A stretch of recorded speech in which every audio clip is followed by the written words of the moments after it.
Welcome to another quick and dirty review. I'm Joe. I'm Faust. And today we're bringing you Baby Driver. So let's first off just saying this. It is an honest-to-God wheelman movie. Definitely. I mean, I'm a fan of the Fast and the Furious series. I know you're not, but that was kind of a racer feel. This is a wheelman, honest-to-God heist wheelman kind of thing. Yeah, I really do think that the Fast and the Furious series kind of went off the deep end. It started out being that kind of like underground racing circuit sort of thing, and right. somewhere decided it was all about secret agents and jet setting. And that was one of the reasons I liked it. It went into the whole Naira feel and stuff like that, but that's a different movie. This movie, Baby Driver, actually brings back more memories of Transporter and Transporter 2, seeing Statham in those roles and the way that they did the driving sequences. This seems like those sequences taken to an even better extreme as far as the driving is concerned. And that's weird coming from me, being somebody who's not really that interested in driving or driving sequences, to see the way that they did, the tricks that they did with these cars and stuff. And one of the nice things that I liked about the movie, and before we get too far into like the whole essence of it, is the fact that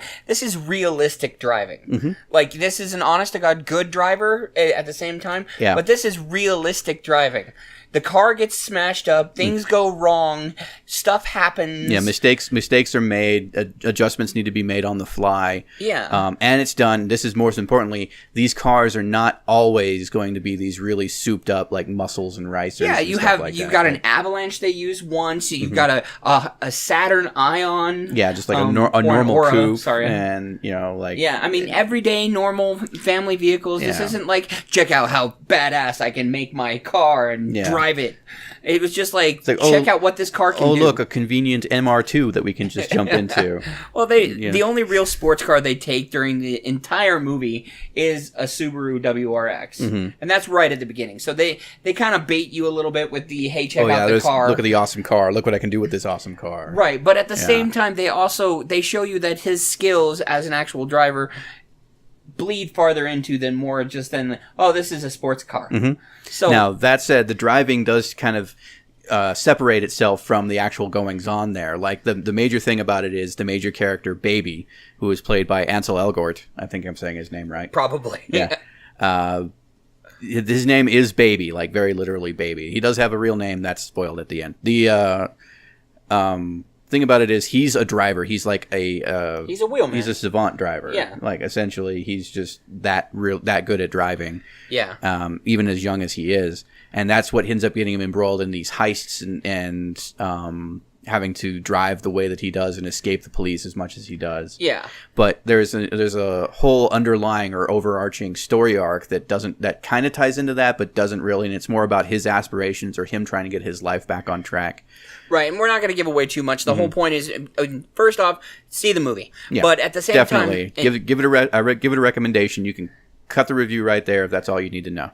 Okay, so here's the kick for the driving sequence. They go into a little bit. They kind of give you the Edgar Wright does kind of a Pulp Fiction feel for some of his backstory, and I'm okay with that because they don't go too far into the guess what happens and roll that into it and all that kind of stuff. But at the same time, one of the wonderful things that Edgar Wright definitely did in this movie is the soundtrack is such like, it's got oomph. Well, I mean, Edgar Wright, veteran of the Cornetto trilogy, coming with stuff like Scott Pilgrim. Yeah. Like, the guy is very musically minded, and I think the production company behind him is very musically minded when it comes to putting these things together. And this is not just new artists. This is a whole plethora of different artists. It spans decades. It spans genres. Yeah. It's never just locked into one specific thing. And that's another refreshing thing for a movie about cars and driving cars fast and recklessly. Yeah. Is it's not just a bunch of, one particular type of music or this breakneck, fast-paced kind of like metal soundtrack or rap when they're showing off all the shiny blingy cars and I was so wrapped up in the movie. It wasn't until I saw it the second time with you. And yes, I've seen it 2 times, but it wasn't until the second time that the glaring potholes started to be like, whoa. Now, wait. I will say this. You do kind of have to shut off your brain and just accept that this is how things are going. It's just the way that they use the soundtrack in some of the more like street level scenes and sections where the background noise kind of fits into the song that's playing. You kind of have to accept that this movie has a pace and a flow, and if you just let yourself slide into that and go along with it, then you won't really be sitting there going, wait, that doesn't roll back, that doesn't make any sense. Right, and it might be until after you're done with the movie that you're going, wait, how did that work? Yeah. But there are a few things where it's like, if you really think about it, then it's going to be an obvious plot hole. Right, Yeah. and that's why I said I didn't see it until the second time, because it pulls off the mise en scène. It draws you directly into the movie, and it feels like you're sitting in the car going, shit! Yeah. the whole way through. You're on the edge of your seat, you're munching popcorn, you're just sitting there getting really invested in these characters and seeing how they interact, and by the time you get to the end, you're happy with the resolution, even though it kind of feels like a sort of... like a happily ever after? It's not really a happily ever after yet, but it gets to that point where it's like, okay, you're satisfied.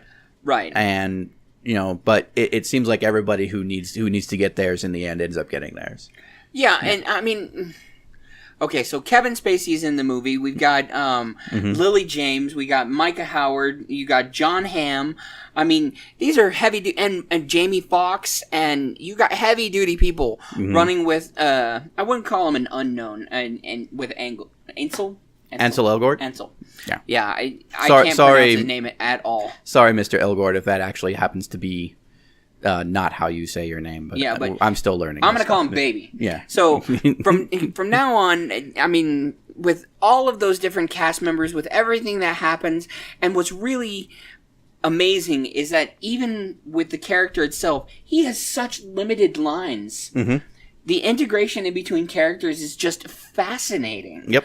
Because, I mean, even with nothing really, like, moving the script along and you're not really feeling that, the soundtrack picks it up and just it doesn't even drag you. It picks you up and lifts you to the next area, and you're just like, all right, this is really awesome. So it doesn't spend a lot of time mincing with the back and forth, like, heavy dialogue, sort of Gilmore Girls style. It really does let the movie show. Yeah, it definitely does not tell. And that's something of a very big success in my mind. Is I like a movie that shows me things instead of having to sit there and have to process dialogue after dialogue after dialogue.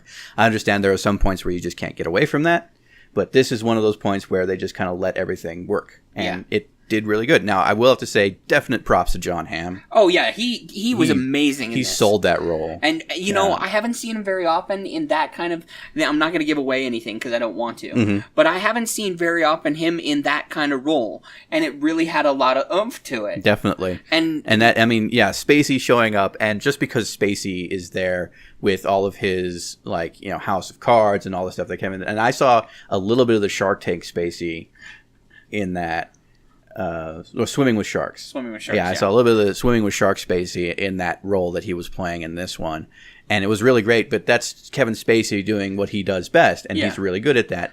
So I was expecting that, just no matter what they gave him, he was going to sell it. It's solid gold. Yeah. It's Hamm doing what he did with that role. Yeah, he definitely channeled a lot of... And he's had other characters that have floated near this, so I think he did pull from, especially like when he pulled from Mad Men with the slow burn kind of character, and so go watch it. It's totally worth it. It's really worth it, and I'm buying the vinyl. I forgot to tell you. Yeah, there's a vinyl? Yes, there is a vinyl of this. We're going to have to sit down and listen to that and one. It was such an amazing soundtrack.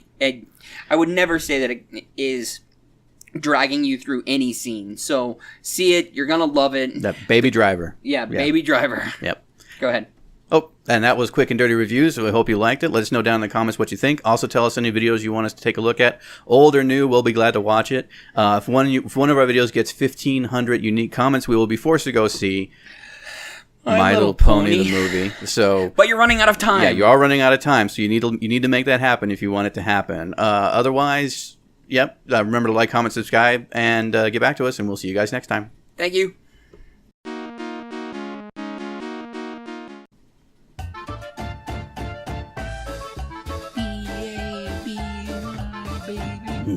I was listening to the soundtrack this morning. It was fucking awesome.